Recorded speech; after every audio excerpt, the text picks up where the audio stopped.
안녕하세요. 시사건건 홀수영입니다. 이번에 다룰 이야기는 사면 이야기입니다. 놀라셨죠? 너무 충격받으셨죠? 저도 그렇습니다. 이게 무슨 일이냐? 이게 말이 되는 소리냐? 황당했습니다. 화가 났어요. 하지만 문 대통령이 그냥 심성이 착해서 안쓰러워서 사면을 한 것은 아닐 거다. 그렇다면 왜 대다수의 국민들이 반대하고 있는 이 사면을 한 것일까? 자, 고민을 좀 해봤습니다. 많은 분들이 이 건에 대해서 분석을 내놓고 있어요. 대부분의 분석들은 정치공학적이었습니다. 동의가 잘 안 돼요. 이번 사면을 통해서 상대 진영이 분열될 것이다. 차기 대통령의 짐을 덜어주는 행위다. 뭐 여러 가지 분석들이 있는데 대부분의 분석이 동의가 안 되더라고요. 왜 저는 그런 분석이 동의가 안 되냐면 바로 대통령의 스타일, 성정 때문입니다. 자, 대통령의 스타일을 한번 생각을 해보자고요. 임기 초부터 지금까지 대통령은 꼼수를 쓰지 않아요. 바둑 기사를 좀 예를 들어 볼게요. 문 대통령은 이창호 스타일입니다. 화려하진 않지만 단단하면서도 매우 치밀한 정석 위주의 바둑을 두는 이창호 스타일. 지지율이 흔들리거나 위기인 상황에서도 꼼수를 두지 않는 그런 스타일이 문 대통령의 스타일이죠. 이분의 성정상 선거에 영향을 미치기 위해서 정치공학적인 이런 결정을 내릴 분은 아니다. 그렇기 때문에 많은 분들의 분석에 제가 동의가 잘 안 됐던 거예요. 그렇다면 왜 이렇게나 많은 국민들이 반대하고 있는 이 사면을 결정하게 된 걸까? 결정할 수밖에 없었던 이유가 반드시 있을 것이다.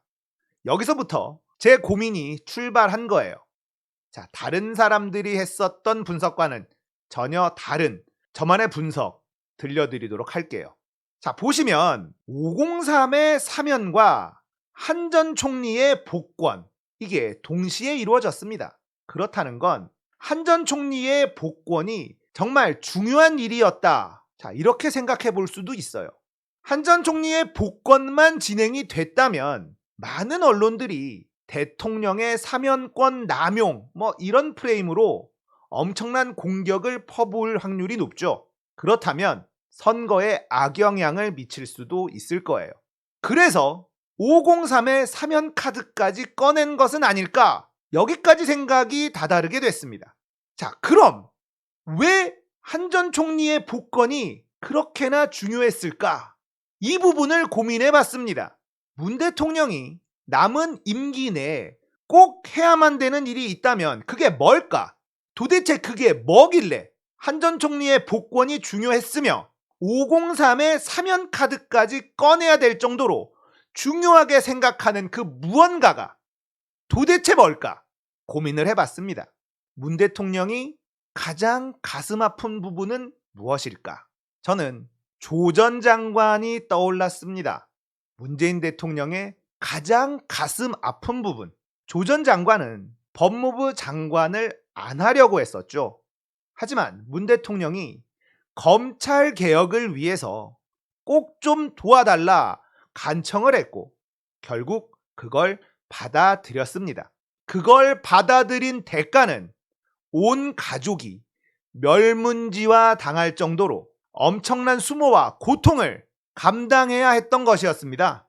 문 대통령은 이걸 어떻게든 마무리 지어주고 싶지 않았을까?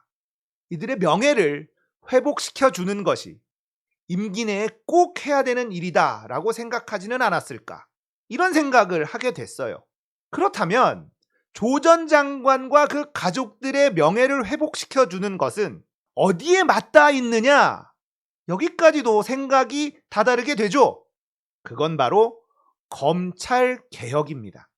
문 대통령은 임기 초부터 검찰 개혁을 가장 중요하게 생각했습니다. 그런데 결과는 성공하지 못했죠. 지금 검찰의 수장이었던 사람이 임명권자에게 반기를 들고 상대 진영의 대통령 후보로 나선 상태입니다. 이번 대선이 중요한 이유기도 하죠. 이번 대선을 패배하게 된다면 검찰 개혁은 물 건너 가는 겁니다. 자, 그럼 한 전 총리의 복권이 의미하는 건 무엇일까? 한 전 총리도 검사들의 누명 씌우기 공작에 의한 희생자죠. 조 전 장관도 검사들의 누명 씌우기 공작에 의한 희생자다. 이 두 분은 동병상련, 검찰에 의한 희생자, 검찰 개혁을 해야만 되는 살아있는 증인들이라는 공통점이 있습니다. 한 전 총리의 복권을 통해서 한 전 총리의 모해 위증 교사 사건, 이걸 다시 한번 상기시키고 제대로 된 수사를 할 수 있도록 동력을 마련해 줌으로써 한 전 총리의 명예를 회복시키면서 조 전 장관과 그 가족들에 대한 명예도 회복시켜주는 것, 이게 검찰개혁의 강력한 동기가 될 수 있다. 이렇게 판단한 건 아닐까 하는 생각에 다다르게 된 겁니다. 문 대통령의 성정상 정치공학적으로 어떤 결정을 내리고 행동하는 스타일이 아닙니다. 아무리 생각해봐도 어떠한 명분으로도 정치공학적인 선택으로 503을 사면했다면 저는 그걸 받아들일 수가 없어요. 그 결정에 절대로 동의할 수가 없다는 겁니다. 많은 분들이 그럴 거예요. 그러나 만약에 검찰 개혁을 위해서 온 국민이 반대하는 카드를 꺼낼 수밖에 없었다면, 그리고 이 카드를 꺼내서 검찰 개혁을 이룰 수만 있다면 저는 이 사면에 동의할 용의가 생기더라고요. 그래서 제가 내린 결론은 한 전 총리의 복권이 사실 메인 카드였고, 이것 때문에 선거에 불이익이 오는 걸 막기 위해 503의 사면 카드까지 꺼낸 것이다. 그리고 한 전 총리의 복권은 결국 검찰의 만행을 세상에 알리기 위한 그런 카드였으며, 이게 가능해진다면 조 전 장관의 가족들에 대한 이 억울함도 다 해소될 수 있을 것이다. 그렇다면 검찰 개혁이 근본적으로 가능해질 수 있을 것이다. 이런 결정이 아니었을까? 제가 내린 결론입니다. 이게 아니라면 저는 이 사면에 절대 동의할 수가 없습니다. 자, 문 대통령의 이 사면 결정이 양 진영 지지율에 어떤 영향을 미칠지는 사실 알 수가 없어요.